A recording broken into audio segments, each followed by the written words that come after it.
Welcome to the Gospel According to Kinison, and I am your man, the illustrious host, Bill Kinison. We want to welcome you, and we have a special treat.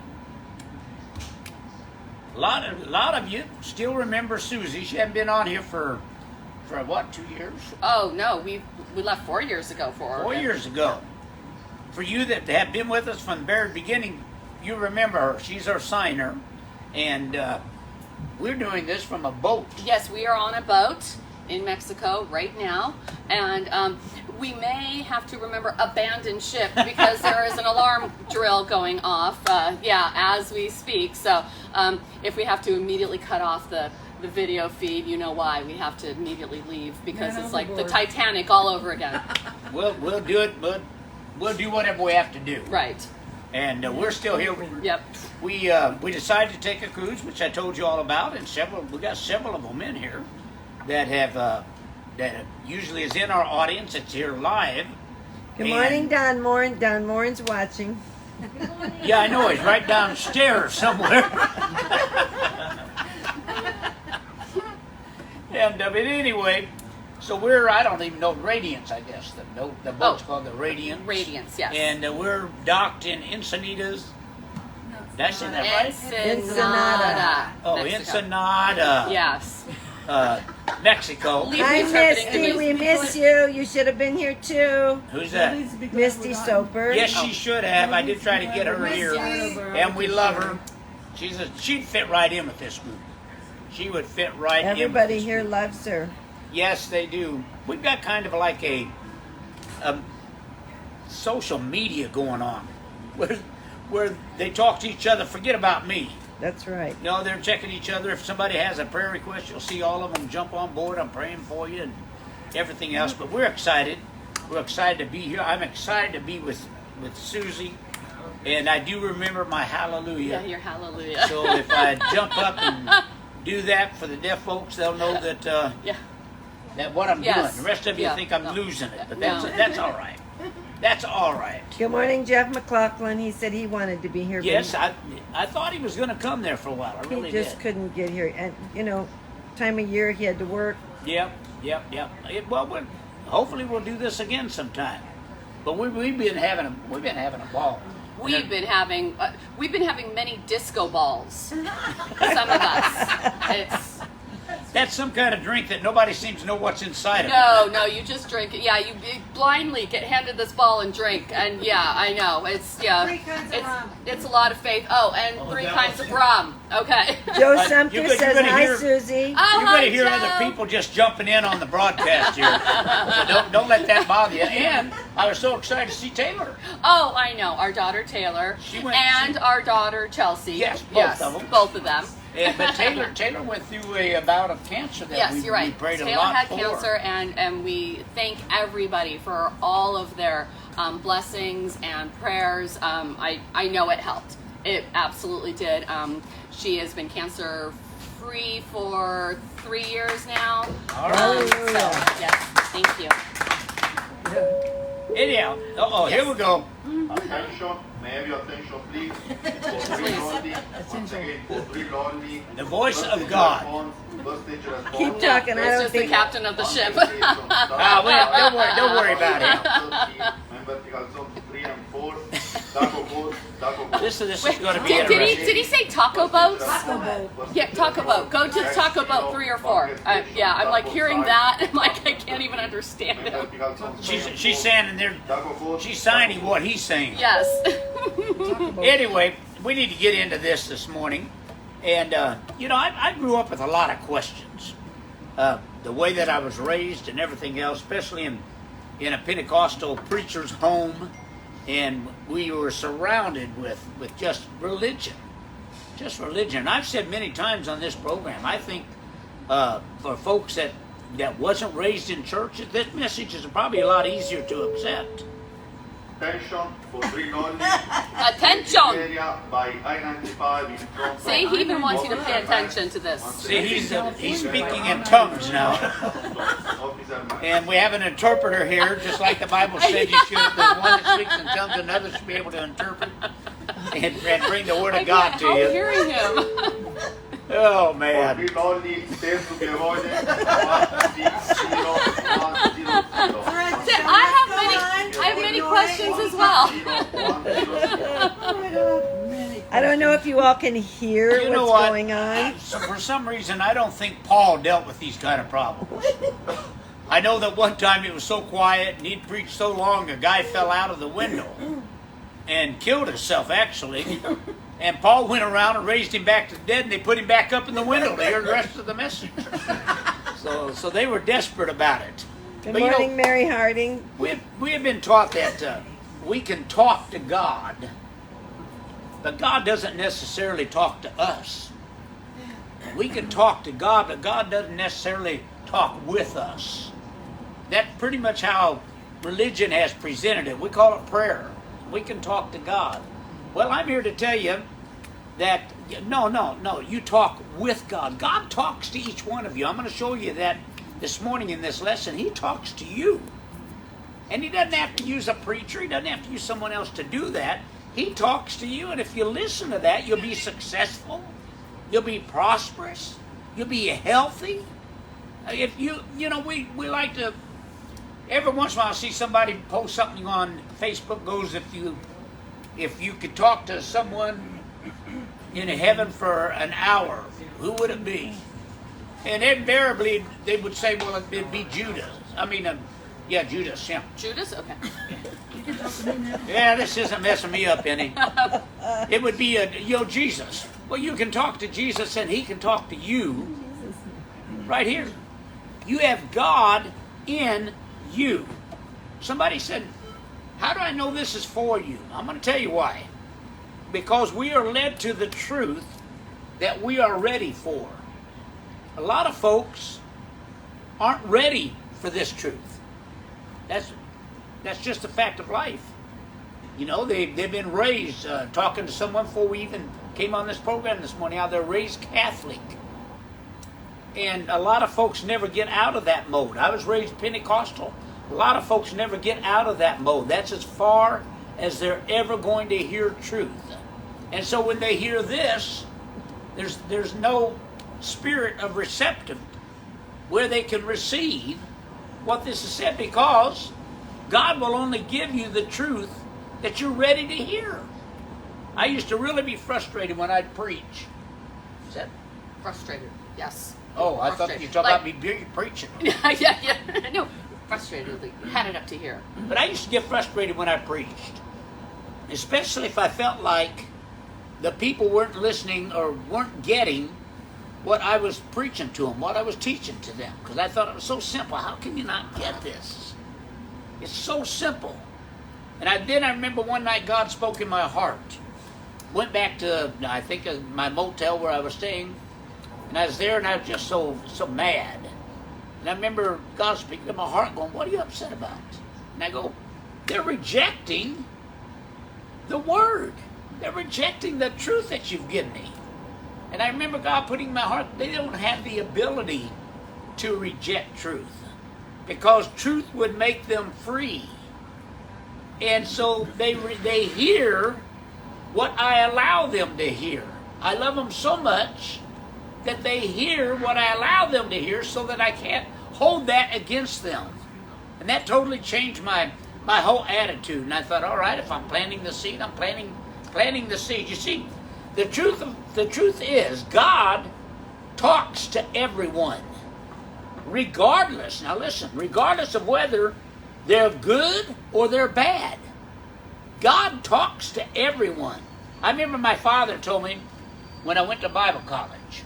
I went to secular college, went to University of Illinois, and I was a psychology major for 2 years, and then I looked around at the classes I was in, and I thought, man, either I am messed up or these other people are all messed up.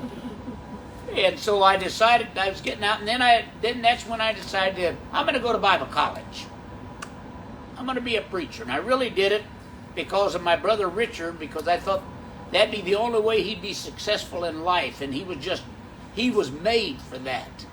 And so I remember I went, and my father, who had a 5th grade education, he would write me these letters of the the truths that he was receiving and from God, and he'd write them to me.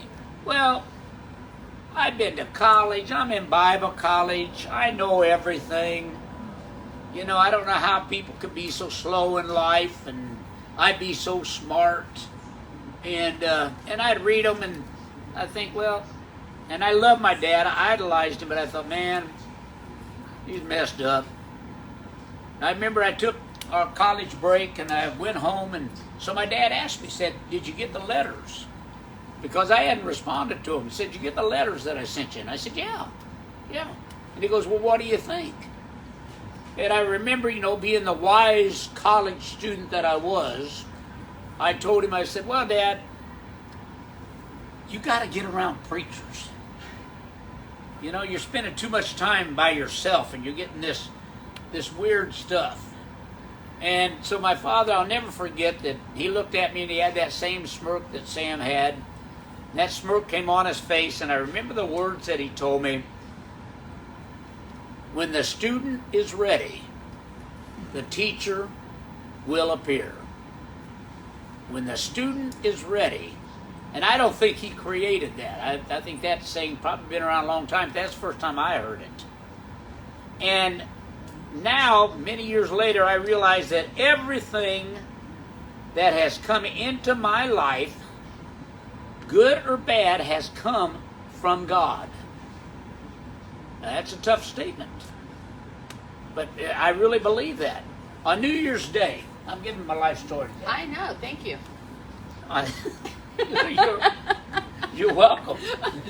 You had to tell it a little slower then. Well, I'm trying to be good to you. Thank you, because it's been, what, like you said, 4 years. Yep. And I was a little bit worried that you were going to get into one of those, you know, and I was not going to be able to keep up. Well, I still want to break out in tongues one of these times and see how you do that. Okay, I think, yes, let's try that. But back in New Year's Day, 1967, something happened to me. I was a very unhappy person. I was unhappy professionally. I was unhappy emotionally. And my life just felt like it was a failure on all levels. You name it, I felt like I was failing in that. And I think a lot of people, I think everybody has went through those moments. Some of you listening to me today may be going through it. I had a pile of angry questions that I didn't know how to answer. And I wanted to ask God, you know, why wasn't my life working? What would it take to get this to work? I don't want to be a loser. I was raised in a project. I lived in a church. I didn't want to spend my life at that level. Why couldn't I find happiness in relationships? You know, I had all these angry questions that a lot of you have. What I had done, and I was thinking, what have I done to deserve a life of this continuing struggle? You know, why is it happening? Well, deep within me, I would find the God in me answered questions. The questions that I've had have continued to this very day, and now I'm 73 years old. But I learned that I had to put the thoughts and the lessons and the traditions that I had been taught, I learned that I had to put those aside for any answers to come to me. Now that's tough. That's tough, especially if you're raised in church, and then you realize you got to forget everything that you know. You got to forget it. Now, I'm probably the only person that's going to tell you that, like, as a teacher and as a preacher, but I really believe that. It will not mix. I want you to understand that the story I'm telling is not my story. It's our story. It's every one of us. It's your life story that brought you here to hear this morning. Feeling. I want to talk about how God speaks to us. Feeling is the language of the soul. Ooh, I like that. It really is.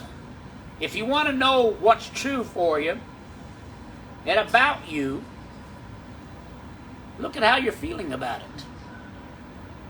We're waiting for God.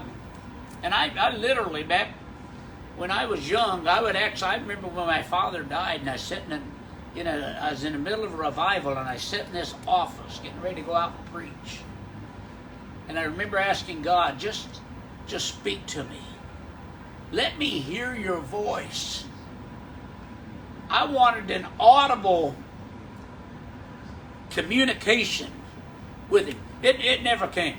It never came. Because he was always speaking to me, and I never realized what his voice was. You see, in your deepest feelings is the truth. You want to know how God's talking to you? In your deepest feelings is the truth. God communicates with us with thought. Here, God's about to speak. Holly Gleason says, this is gospel according to fast times at Ridgemont High. I think that's good. I think that's good. Okay, God, that's enough. All right. Now, thoughts and feelings are the same. I hope y'all are following this. Words help you understand something. That's all. That's all. Experience allows you to know. You want to know why things have happened in your life? For you to know something. What you've experienced. I remember we were pastor and I was talking on the difference in knowing and believing. And there was a family down front, and I don't know, they had 7 or 8 kids. I think their names was Jones. And I said, Brother Jones believes those 7 kids are his. He believes that. Sister Jones knows those 7 kids are hers. Right. That's the difference in knowing and believing is experiencing. She experienced the birth of each one of them. So she knew that. Well, that's how we understand.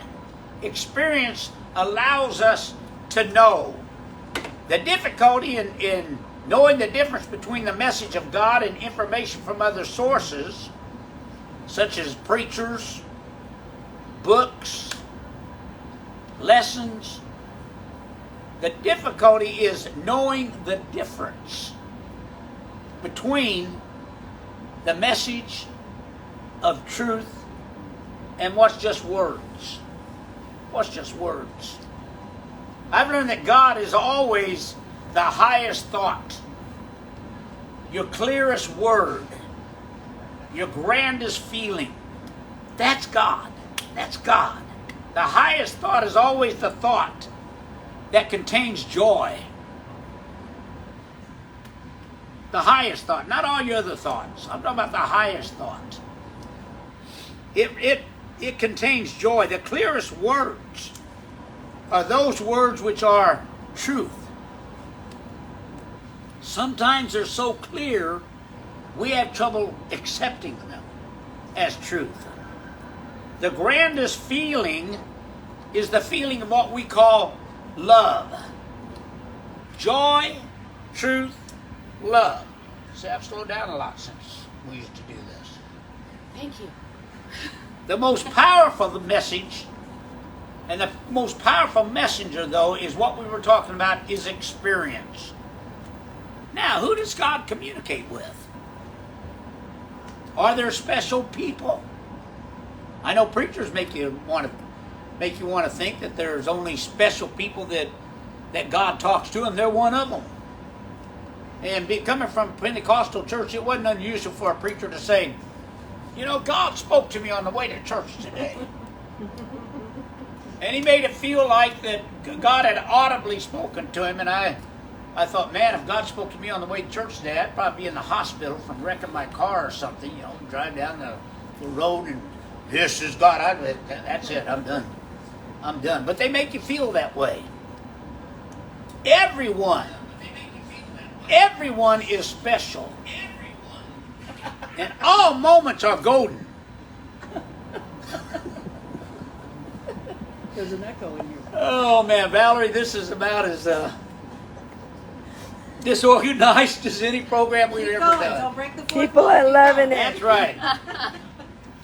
No person is any more special than anyone else. No time is any more special than any other time. The most special time you have is right now. Right this moment. I was talking to Valerie yesterday. Yesterday's gone. Tomorrow's not here. All we have is right now. Enjoy that to the very fullest. Most people choose. They choose to believe that God communicates in special ways and only to special people. We choose to believe that. And the reason we choose to believe that is it removes from responsibility the hearing of truth. That way we don't have to worry about it. We wait for Joel Osteen, or we wait for Jimmy Swaggart or someone else to come on TV and tell us what the truth is. That way we don't have to be responsible for trying to decide what it is. And it allows them to take another person's word for everything. Quit doing that. Quit doing that. You are just as special and as important as anyone else. I was talking to some folks here on the cruise. I think probably the first night we was here. And I was telling them, I've always felt like I was special. I never felt normal. As a kid, I never felt normal. I had all kinds of friends. I had best friends, everything else. But I felt special from them. And I think everybody here and everybody listening to me, I think you've had those moments that you just never fit in. I'd say all of you have. And you've carried that, never knew why. I got to find out why. I was made in God's image. I was made in God's likeness, and so were they. But the difference was, I recognized it. I didn't know it. But as I got older, I recognized the difference is, God is in me. I was looking over the balcony down at a bunch of folks here on this boat. And I think there was a couple people with me. Anyhow, I was talking to somebody, and we were looking down, and I go, each one of us, I think there's 3 of us standing there, and each one of us, we feel like we have this individual life. And the rest of them are just people. And I looked down and I said, but do you realize that each one of those people down there feel like they have that individuality? And that each one of them have a life like we do? The difference is we recognize who we are. We have an advantage in life. And that is knowing who you are and that God is in you. Get rid of that picture of him up there on a big throne with his book, writing down what you do good and what you do bad. First, he doesn't know anything about your bad. That's been tossed into a sea of forgetfulness, never to be remembered again. But forget about that image. Forget about that. You're going to struggle through this life and hold on to the end, and then Jesus will come in like riding on a white horse with a sword sticking out of his mouth, and we're all going to fly away. Forget that. Forget that. You're children of God. God dwells in you. You want to know where his heaven is? His heaven, is that sign language again? His heaven is in you. And we're living our life and going to totally ignore that and get to the end of the road and wonder why we didn't have a better life. That's sad. That's sad. You see, some people are willing to actually listen. They're willing to hear. They're willing to remain open to communication with God, even though when it seems scary, when it seems crazy, when it seems wrong, they're still willing to do that. When I started in the ministry, I studied, which was probably preacher thought would be blasphemous, but I studied to prove what I believed was wrong. And the reason is, it had never worked for me. I tried to live the Bible and all that stuff, and it didn't work for me. So I tried to prove what I believed was wrong. I still do that to this day. And I thought if I can prove it wrong, then it's not right. But if I cannot prove it's wrong, it's right. I suggest to everyone here to do that. Every great scientist knows about this, about the method that I'm using. When a scientist, whatever he's doing is not working, he'll set aside all of his assumptions and he'll start over. I mean, he gets rid of everything. It will start from the very beginning anew and fresh. Honey, if what you've got is not working, get rid of all of it. Get rid of what you believe. Get rid of what you've been told. And start over. Start from the very beginning with a fresh understanding of who you are. All great discoveries have been made for a willingness and an ability to not be right. I hope you understood how I put that. They've all had all the great discoveries, regardless of what they have found. Do you know when they were exploring?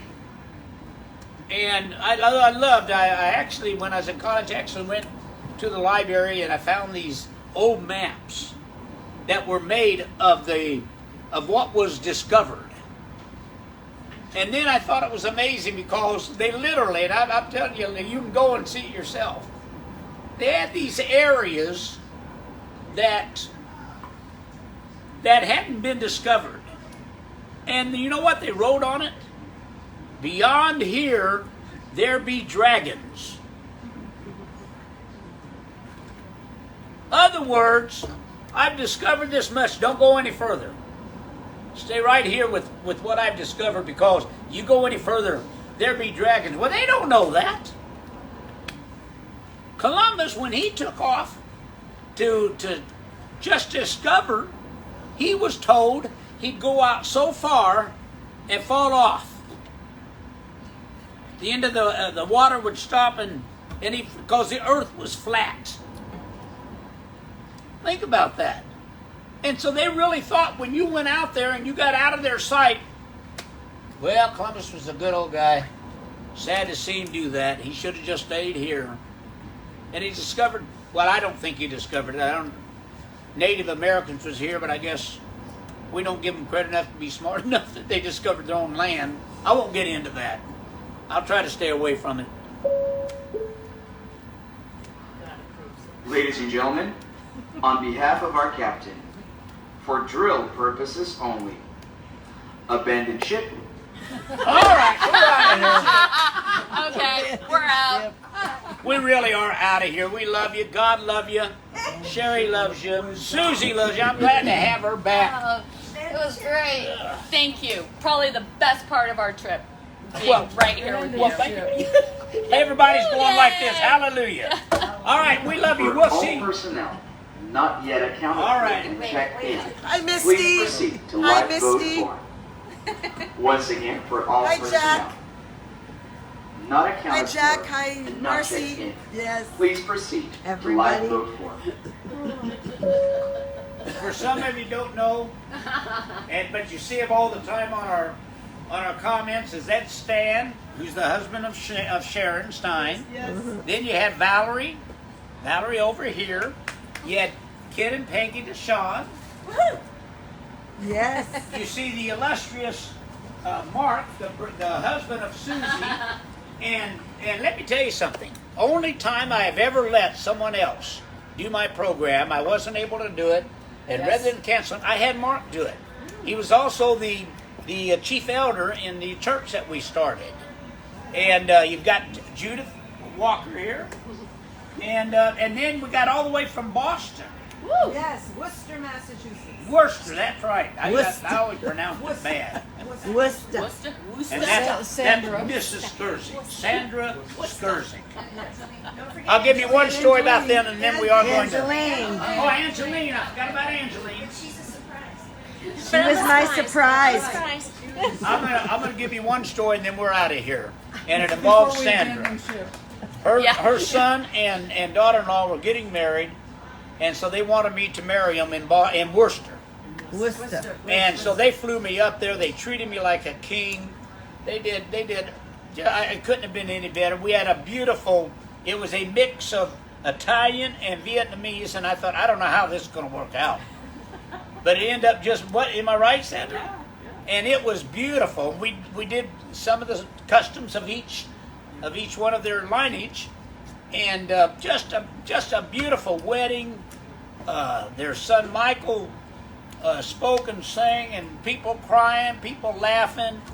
And then at the end of the wedding, I said, I want to be the first to present to you Mr. and Mrs. Joe Krausick. His name was Skurgic. And then it so blew me away. She's over there laughing uncontrollably. It blew me away that I had to look at Michael because the name was totally gone. And so then, and it got even better because then Michael says it's Skurzik. Right. And Joe turns around to his beautiful, beautiful bride and says, you might as well get used to it. Because of how their name was. God love you. We're out of here.